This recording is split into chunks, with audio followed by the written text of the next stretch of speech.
George Galloway has stormed to victory in Rochdale. Keir Starmer, this is for Gaza.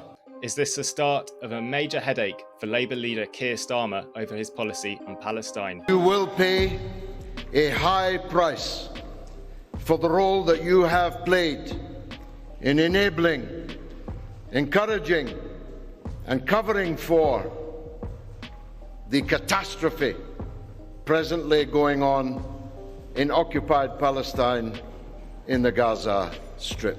Joining me to discuss this is my colleague John McEvoy, who went to Rochdale earlier this week to cover the campaign. This election, in and of itself has been a headache for Keir Starmer. But, this is going to give a boost, I think, to many of the independent candidates that are running across Britain in the forthcoming general election on an anti-genocide ticket, because it's really shown that in certain areas of the country, many people really see the genocide and support for the genocide in Gaza as a red line, and that they're not going to vote for the major parties over their stance and over their complicity in the genocide in Gaza. So I think, this could spell, major problems for the Labour Party, particularly in Ilford North, where Wes Streeting is running. There's an independent British Palestinian woman, Leanne Mohammed, running against him there. You've got Andrew Feinstein as well, who's planning, or rumoured to be planning, to run against Keir Starmer in Holborn and St Pancras. So this election really does show that, the Labour Party is, hemorrhaging votes over the issue of its support for the genocide. We're expecting a general election later this year, so Galloway will have to run again to hold on to his seat at that election. How much sort of infrastructure do you think his Workers' Party, as it's called, has to be able to fight another election this year? He's talking about standing up to 50 candidates, I think, in other parts of the UK. And as you've mentioned, they're independent candidates looking to stand as well. Do you think, there's going to be momentum building now because of Galloway's victory, and can it be sustained? What I saw in Rochdale was that Galloway and the Workers' Party certainly had the most energetic campaign of all of the candidates there. There were people that travelled across the country, as I mentioned in the article, from Birmingham, Halifax, London. And on the weekend, there were supposedly over 100 people out canvassing for Galloway. So obviously, they've got some infrastructure to run an energetic campaign. But, the difference going forward, specifically talking about the Workers' Party, is that, these people have come for Galloway, right? And not, obviously, in other constituencies, they're going to be relatively unknown candidates that aren't going to kind of excite as many, canvassers and campaigners and supporters. Some of the canvassers for Galloway weren't even members of the Workers' Party. They'd just come to support him because they'd been energised by his past opposition to the wars in Iraq and Afghanistan, and his current opposition to the genocide in Gaza.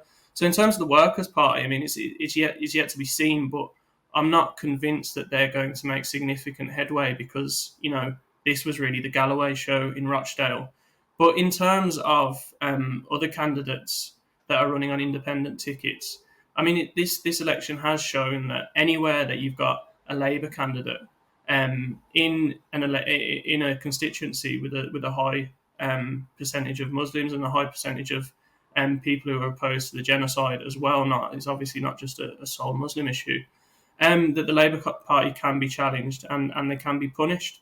And it's worth bearing in mind that Rochdale it has around 20% of the electorate is Muslim. There's about 40 or so constituencies with a much higher proportion of the electorate that are British Muslims as well. So there are a lot of areas effectively where the Labour Party is quite vulnerable. One of the criticisms of George Galloway, this is the fourth constituency I think that he's now been successfully elected in as an MP.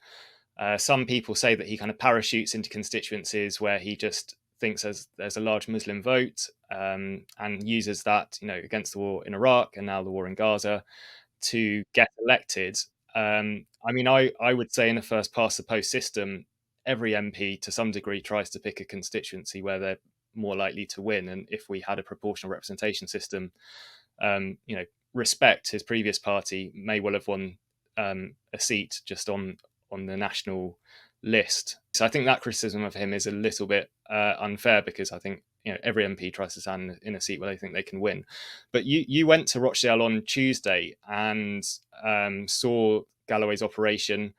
Can you tell us a bit about kind of how much local support it looked like he had kind of on the ground there? Obviously, he won 12,000 votes, so there's considerable support. But what was his operation like there? Yeah, I mean, there's no doubt that Galloway chose Rochdale because it's one of those constituencies with a high proportion of British Muslims.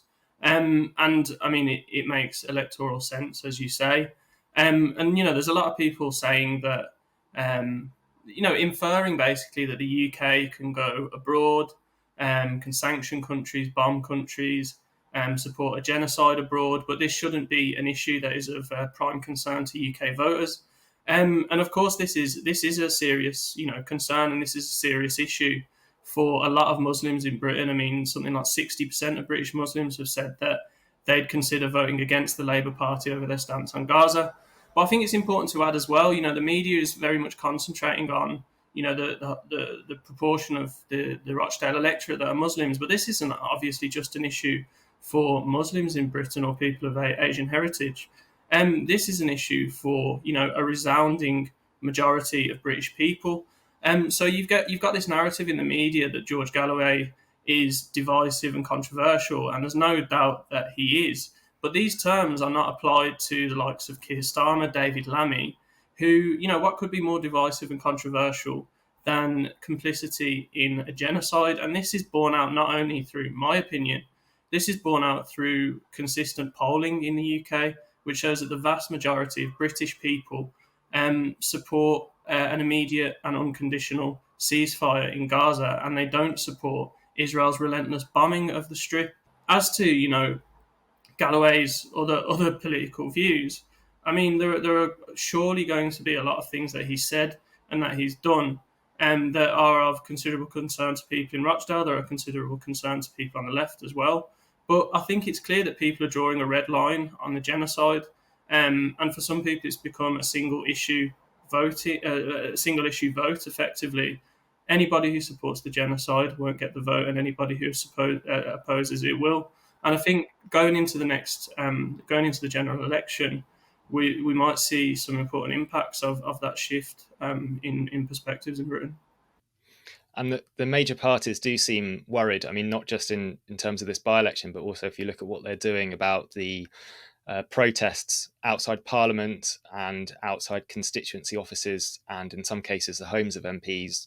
They're talking about bringing in laws to try and stop that, saying these protests are a threat to democracy and a complete kind of inversion of what's going on. I mean, they're the threat to democracy.